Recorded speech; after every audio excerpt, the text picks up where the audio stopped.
இன்றைக்கும் கூட சங்கீதம் 27ஆம் சங்கீதம் 1ஆம் வசனத்தை நாம் வாசிக்கலாம். கர்த்தர் என் வெளிச்சமும் என் ரட்சிப்புமானவர், யாருக்கு நான் பயப்படுவேன் என்று குறிப்பிடுகிறதை பார்க்கிறோம். ஆகவே என் வெளிச்சம் என் தேவன், நான் இருளுக்கு பயப்படுவதில்லை.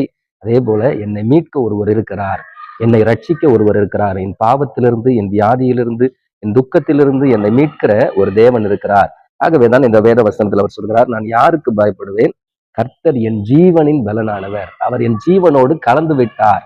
ஆகவே அவரே எனக்கு பலனாய் இருக்கிறார் என்று சொல்லி அவர் சொல்லுகிறதை நாம் பார்க்கிறோம். எனக்கு அருமையான தெய்வ பிள்ளைகளே, இன்றைக்கும் நம்முடைய வாழ்க்கையில் எதை நம்பி கொண்டிருக்கிறோம்? இந்த உலகத்தில் காரியங்களிலேயா, உலகத்தின் மனிதர்களை நம்பி கொண்டிருக்கிறோமா?